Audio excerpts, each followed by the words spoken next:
Assalamualaikum warahmatullahi wabarakatuh.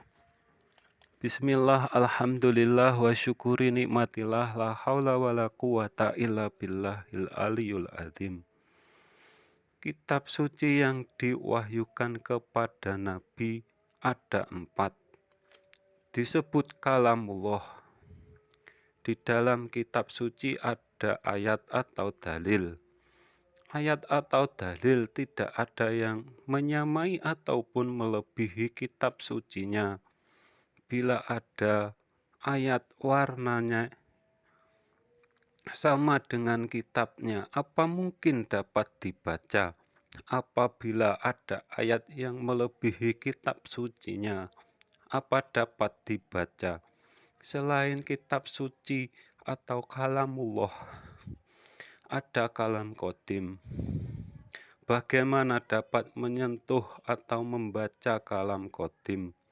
Membaca kalamullah atau kitab suci Al-Quran saja dengan separuh ayat yang ada pada kitab suci, ayat-ayat ketuhanan, misal Allah bersemayam di atas arsy, dan mengingkari ayat yang lain, misal Allah itu dekat dan lebih dekat dari urat nadi. Yang berpendapat seperti ini, biasanya Tuhan Maha Tinggi dipahami Maha Atas. Juga ada yang sebaliknya, hanya memahami Allah itu dekat dan lebih dekat dari urat nadi, dan mengingkari ayat Allah bersemayam di atas arsy. Ini juga bahaya karena banyak yang terjebak dalam pemahaman yang salah kaprah. Dikiranya ruhnya Tuhan dan mengingkari bahwa ruh itu ada janji dengan yang meniupkan ruh. Pada saat ruh ditiupkan ke dalam jasad, ada pula yang menyangkal. Kata mereka, kalau manusia dimasukin atau ditiupkan ruh ke dalam jasadnya, akan hancur. Ada juga yang bilang kalau ruh ada pada jasad, kuncinya mana? Ilmu tauhid yang diajarkan Nabi ke umatnya, umat Nabi yang pertama, para sahabat tentunya. Ilmu itu ada gurunya, terlebih ilmu agama. Ilmu tauhid tidak dapat hanya dibaca dan dipahami akal pikiran begitu saja. Kalau ilmu syariat mungkin bisa difahami dengan akal pikiran. Ilmu tauhid atau hakikat atau iman itu wilayahnya jiwa dan ruh. Yang kami tahu ilmu tauhid harus ada guru dan mursyidnya.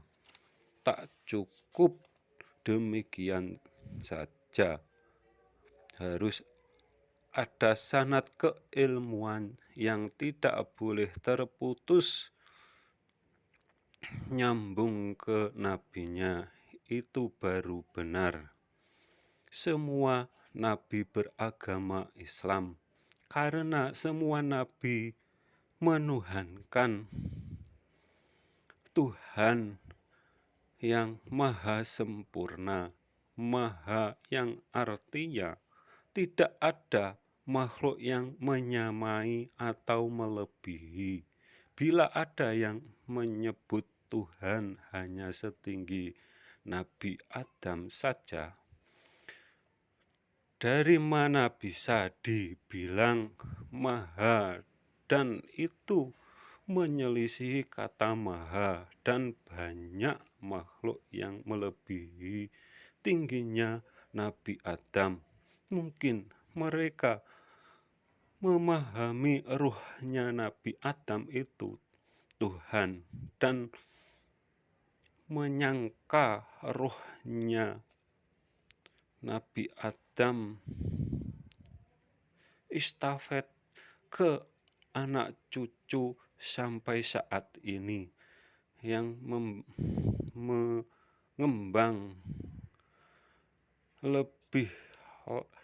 lebih banyak, tidak dapat disebut kekal, sedangkan Tuhan Maha Kekal.